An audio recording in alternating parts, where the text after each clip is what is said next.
ചാളയും കപ്പയും ഒരു അടിപൊളി കോമ്പിനേഷൻ ആണല്ലേ. എനിക്ക് ഭയങ്കര ഇഷ്ടം ചാളയുടെ കറിയും കപ്പയും വെച്ച് കഴിക്കാം. അതുകൊണ്ട് ഞാൻ വിചാരിച്ചിരുന്നു ചാള കറി വെക്കാന്ന്. സംഭവം അല്ലെങ്കിൽ തേങ്ങയൊക്കെ അരച്ചാണ് വെക്കുന്നതെങ്കിലും ഇന്ന് ഞാൻ തേങ്ങയൊന്നല്ല അരയ്ക്കുന്നത്. ഇന്ന് വേറൊരു മോഡലിൽ മീൻ കറി വെക്കാന്ന് വിചാരിച്ചു. എന്നും ഒരേ മോഡലാകുമ്പോൾ നിങ്ങൾക്ക് ബോറടിക്കത്തില്ലേ? ഇതിന് വളരെ കുറച്ച് സാധനങ്ങൾ മതി. ഇഞ്ചി, വെളുത്തുള്ളി, പച്ചമുളക്, ഇടിക്കല്ലുണ്ടല്ലോ അതിലൊന്ന് ഇട്ട് ചതച്ചാൽ മതി. ഈ ചൂടായ ചട്ടിയിൽ അല്പം എണ്ണയും വെച്ചിരിക്കുന്ന ഇഞ്ചിയും വെളുത്തുള്ളിയും പച്ചമുളകും കുറച്ച് ഉലുവയും കറിവേപ്പിലയും ഇട്ട് ഒരു 5 മിനിറ്റ് ഇളക്കുമ്പോഴത്തേക്ക് ഏകദേശം ബ്രൗൺ കളറാവും. എന്നിട്ട് മുളക് പൊടിയും മഞ്ഞപ്പൊടിയും കൂടി ഇട്ട് കുറച്ച് തക്കാളിയും വേണം. തക്കാളി മാക്സിമം കുഞ്ഞായിട്ട് തന്നെ കട്ട് ചെയ്യാൻ നോക്കണം. തക്കാളിയും കൂടി ഇട്ട ശേഷം ഒരു 5 മിനിറ്റ് ഇരിക്കുമ്പോഴത്തേക്കും തക്കാളി നല്ല വെന്തിരിക്കും. അതിൽ ആവശ്യത്തിനുള്ള പുളിവെള്ളം കൂടെ ഒഴിക്കണം. ഇപ്പോൾ കുടംപുളി ആയാലും കുഴപ്പമില്ല, സാധാ പുളി ആയാലും കുഴപ്പമില്ല. കുറച്ച് കൂടുതൽ ഒഴിച്ചതെന്ന് ഒരു കുഴപ്പമില്ല, കാരണം നല്ല ടേസ്റ്റ് ആയിരിക്കും. അതിൽ തേങ്ങാപ്പാലോടെ കുറച്ച് തേങ്ങാപ്പാൽ മതി. ഇപ്പോൾ തേങ്ങാപ്പാൽ ഇല്ലെങ്കിലും കുഴപ്പമില്ല, കുറച്ച് തേങ്ങാപ്പാൽ ഒഴിക്കുമ്പോൾ കുറച്ചുകൂടി ടേസ്റ്റ് ആയിരിക്കും. കുറച്ച് ഉപ്പും കൂടി 5 മിനിറ്റ് അടച്ചു വെക്കുമ്പോഴത്തേക്കും കറി തിളയ്ക്കും. തിളച്ച കറിയിൽ ഈ ചാളയും കൂടി ഇട്ട ശേഷം ഒരു 10 മിനിറ്റ് ഹൈ ഫ്ലെയിമിലും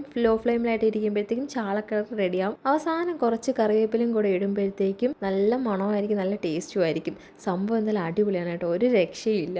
ഇത്രയും മനോഹരമായ ചാളക്കറി കഴിച്ച് സഹായിച്ച എൻ്റെ കുടുംബാംഗങ്ങൾക്കും ഇത് കണ്ട് എന്നെ പ്രോത്സാഹിപ്പിച്ച എൻ്റെ പ്രേക്ഷകർക്കും വളരെയധികം നന്ദിയുണ്ട്. നിങ്ങളുടെ വിലയേറിയ അഭിപ്രായങ്ങളും നിർദ്ദേശങ്ങളും ഈ കമൻറ്റ് ബോക്സിൽ സ്വീകരിക്കുന്നതാണ്. അപ്പോൾ അടുത്ത വീഡിയോ കാണുന്നവരെ എല്ലാവർക്കും ടാറ്റാ, ബൈ ബൈ.